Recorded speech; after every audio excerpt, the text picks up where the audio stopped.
Monica, and thank you for your kind words. Good afternoon to you all, and thank you for being here just after lunch, where there were some other programs that you could be doing.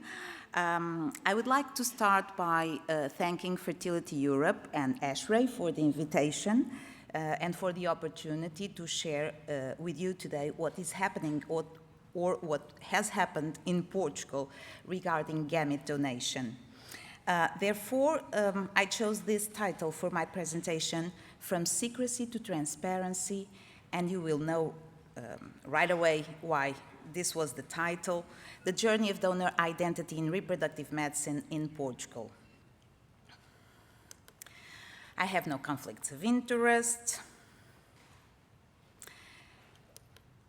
And as you all know, third-party reproduction now allows individuals and couples who might not otherwise be able to conceive to have the chance to build a family and fulfill their wish for a child or children. And during the last decade, the number of families resulting from using egg, sperm, or embryo donation has been increasing. For example, in Portugal, the mean age for women to have their first child is now 31 years old. It has been rising. And age is a very important factor in fertility. In Portugal, in 2019, there were 1,815 cycles using oocyte donations, and 491 cycles using sperm donation. So what do we know about these processes? Traditionally, gamete donors were anonymous to the recipients and to offspring, but more recently there is a trend towards identity release, and identity release is recommended in order for the children conceived this way be able to know the identity of the donor and be aware of their genetic origins. Although there are other motivations for people to donate gametes, I guess the altruistic one is standard. All of them must be somehow altruistic, otherwise they wouldn't be doing it. Then recipients are generally open to the donation, to disclose the donation process to their offspring. And although some children, as young adults, are not interested in knowing the donor, some of them are, and this is important for them. And most donors, as far as we know, are open to this contact. So what's happening in Europe? The recently launched European Atlas for Fertility Treatment Policies, released just last month, states that in 21 European countries, donation remains anonymous. In 13 countries, it is non-anonymous. 12 countries, there are both programs, and unfortunately, in 2 countries, donation still remains unavailable.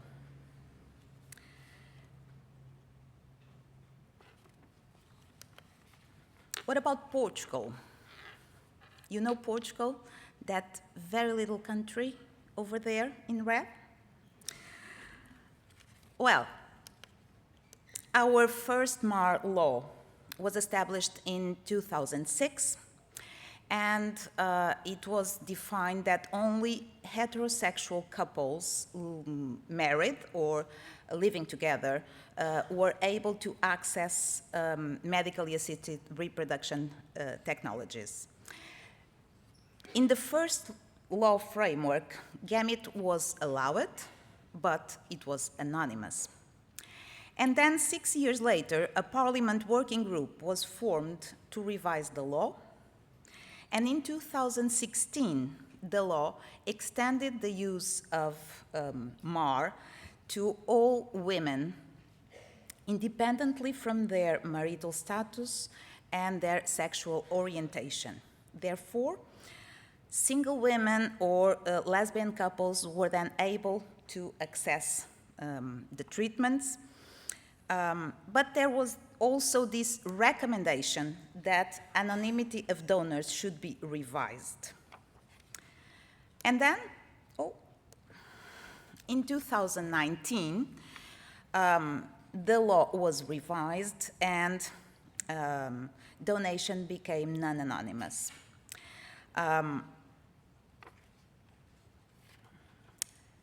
The donor remains anonymous during the treatment, and then when not the child, but the young adult turns 18, they can ask the National Council for Medically Assisted Reproduction to access the full name of their donor. And obviously, there was this concern.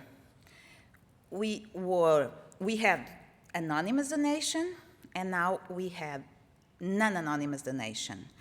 And the concern is, would this affect the number of donations?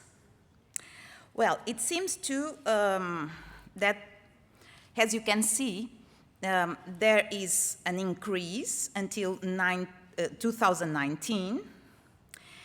Then we had a decrease in 2020, but it seems that this decrease can also be attributable to the COVID-19 pandemic. From that point on, there was a trend in increasing oocyte donation, and sperm donation seems to be stabilized.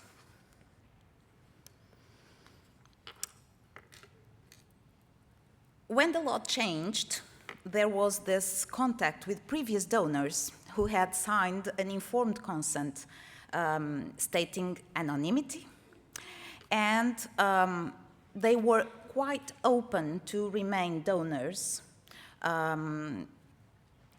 even if from that point on the donation would not be anonymous. As you saw, the identity release framework did not seem to affect the number of donations, but we have some particular issue here, is that our donors seem to prefer private clinics, and the numbers are not equivalent in the public sector. So this means that people waiting for treatment with donor gametes may have 2 years to wait until they can complete the treatment. And this is why we decided to study why is that people do not donate? Why do not people consider donation? And so I am going to share with you some preliminary results from a study conducted in a sample of 327 participants, mainly female, what a surprise, with a mean age of 24 years old and well-educated. And what did we find? That although 82% were aware of the possibility of donating, 30% stated not having enough information about the process, 24% referred that non-anonymity would prevent them from donating, and almost 14% mentioned concerns about being contacted in the future and requested responsibilities, parenthood responsibilities. But in this sample, we also found differences between men and women. So men were less aware of the possibility of donating. They were more concerned regarding the possibility of being contacted in the future, and they were the ones who still consider donation a taboo. As for women, they were more concerned about the potential negative effects of the donation process in their own fertility and also more concerned about the medical procedures. Why do we think that this study, I was just showing a little slice of the results, may be important? We think that these findings may contribute to inform future initiatives, promoting awareness on this topic, but also providing more information.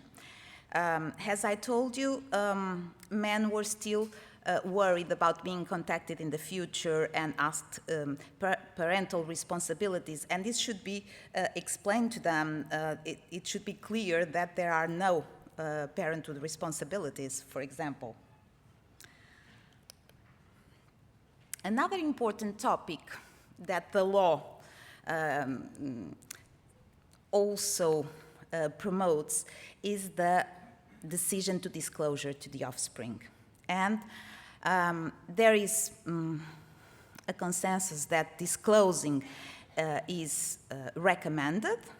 It should be an ongoing process and, if possible, to start when the child is young. And some individuals, couples or parents, single parents, may be concerned about how to do that, and we think that some resources could be provided and some counseling may be very adequate for those purposes. And this is why the Portuguese Fertility Association decided to have these resources I am going to share with you. So, these are children's books, and for sperm donation, there is this book, In Our History.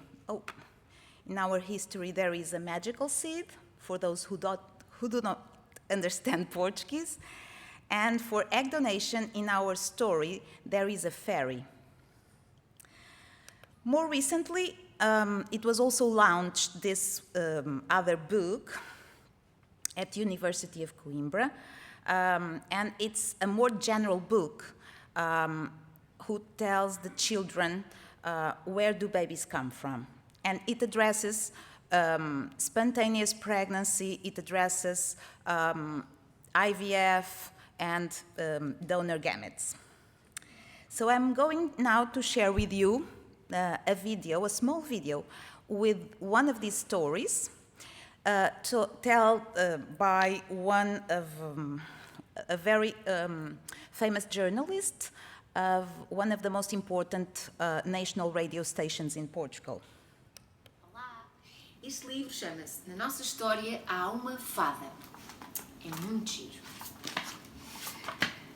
Antes de tu nasceres, a mamãe e o papá eram muito felizes e amavam-se muito. Passado algum tempo, queríamos muito ter um bebê. Aqui a mamãe e o papá a sonhar com o bebê. Para fazer um bebê é preciso uma semente do papá e um ovo da mamã. Mas é preciso mais alguma coisa. A barriga da mamã. Para quê? Para os guardar juntos. O bebê cresce e quando já está maior, nasce. A mamãe e o papá tentaram durante muito tempo ter um bebê, mas como nenhum bebê crescia, fomos ao doutor. O doutor disse-nos que não podíamos usar os ovos da mamã e ficámos muito tristes. Mas o doutor também tinha boas notícias. Ele disse-nos que havia uma outra maneira de ter um bebê. O doutor disse-nos que algumas senhoras são tão simpáticas que dão alguns dos seus ovos a outras pessoas que precisam deles. Uma dessas senhoras deu-nos um ovo para termos um bebê. Aqui está a mamãe no hospital. No hospital, o doutor juntou a semente do papá e esse ovo e colocou-os na barriga da mamãe. Quando tivemos a certeza que um bebê estava a crescer, ficámos muito felizes e entusiasmados. Às vezes, algumas mamães têm 2 bebés a crescer na barriga. 2! Depois de alguns meses, o nosso bebê, tão desejado, nasceu. E esse bebê eras tu. Esta é a história da nossa família maravilhosa. Somos muito felizes por te ter.